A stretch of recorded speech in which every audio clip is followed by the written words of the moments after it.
Operation centre میں سارے پاکستان کے وزرائے تعلیم اور وزرائے صحت کا ایک مشترکہ اجلاس ہوا. اس میں ہائر ایجوکیشن کمیشن اور باقی جو تعلیمی اداروں کے سربراہان ہیں وہ بھی شریک ہوئے اور بڑی تفصیلاً اس پہ ڈسکشن ہوئی. اور ڈسکشن کے بعد جو چیزیں سامنے آئیں وہ یہ ہیں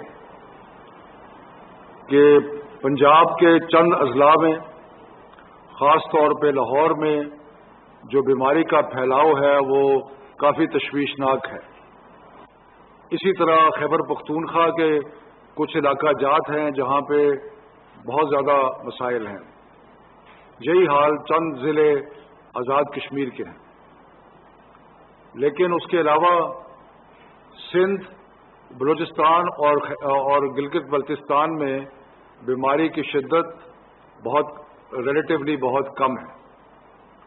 تو ان ساری چیزوں کا جائزہ لیا گیا اور جائزہ لینے کے بعد وہ فیصلہ جو پچھلی دفعہ لیا گیا تھا کہ 15 مارچ سے 28 مارچ تک اسکول اور تعلیمی ادارے، اور میں یہاں پہ خاص طور پہ ایمفسائز کرنا چاہتا ہوں کہ تعلیمی اداروں کا مطلب ہے ہر قسم کے تعلیمی ادارے، یعنی کہ یونیورسٹیز، اکیڈمیز، مدارس، اسکولز، سارے کے سارے 15 سے 28 مارچ تک بند کیے گئے تھے. اور ان سلیکٹڈ علاقوں میں جہاں پہ بیماری کی شدت زیادہ تھی انہی علاقوں میں، اور اس سے زیادہ بھی ہو سکتا ہے، یہ فیصلہ کیا گیا ہے کہ 11 اپریل تک ان سلیکٹڈ اضلاع میں مزید تعلیمی ادارے بند کیے جائیں گے. یہ ثوابدید کہ کون سے ضلع ہیں اور کون سے شہر ہیں جہاں پہ تعلیمی ادارے بند کرنے ہیں، یہ صوبائی حکومتیں اور آزاد کشمیر اور گلگت بلتستان کی حکومتیں فیصلہ کریں گی. لیکن جیسے آپ کو پہلے معلوم ہے کہ پہلے پنجاب میں 9 ڈسٹرکٹس تھے، اس میں پھر ایک اضافہ ہوا. اسی طرح پہلے ہم نے پشاور میں صرف بند کیے تھے، لیکن خیبر پختونخوا میں پھر 8 ضلع اور ایڈ ہو گئے. تو یہ کہ کس کو ایڈ کرنا ہے کس کو نہیں کرنا وہ بیماری کی شدت کا حوالہ دے کے ہوگا. اور یہ بندش جو ہے یہ 11 اپریل تک رہے گی.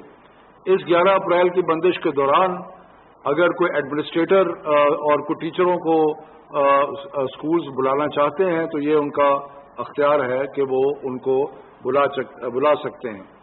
ساتھ ساتھ ہمیں یہ بیماری کی صورتحال کا ریویو کرتے رہیں گے اور ہمیں مکمل ادراک ہے اس چیز کا کہ اسکول بند کرنے سے خاص طور پہ بچوں کی تعلیم پہ بہت نقصان ہوتا ہے.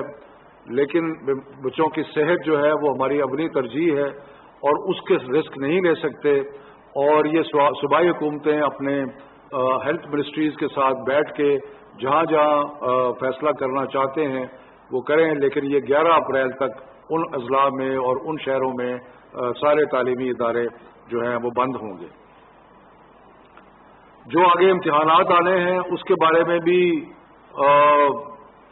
ایک سیر حاصل گفتگو ہوئی اور ایک متفقہ رائے تھی کہ جو تعلیمی بورڈز کے امتحانات 9ویں، 10ویں، 11ویں اور 12ویں جماعت کے لیے ہونے ہیں وہ اپنے اس ٹائم ٹیبل کے مطابق مئی کے آخر میں یا جون میں یا ایک آدھی جگہ جولائی میں ہوں گے.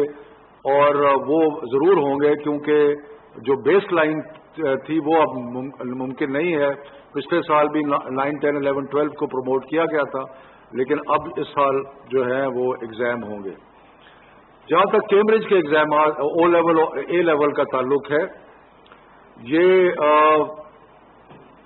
ہم ابھی جتنے بھی جو میں نے تعلیمی ادارے بند کرنے کا کہا ہے اس میں اسلام آباد شامل ہے. اسلام آباد میں بیماری کا ریٹ جو ہے وہ کافی ہائی ہے، تو اس لیے اسلام آباد میں بھی 11 اپریل تک سارے تعلیمی ادارے جو ہیں وہ بند رہیں گے. میں امتحانات کی بات کر رہا تھا.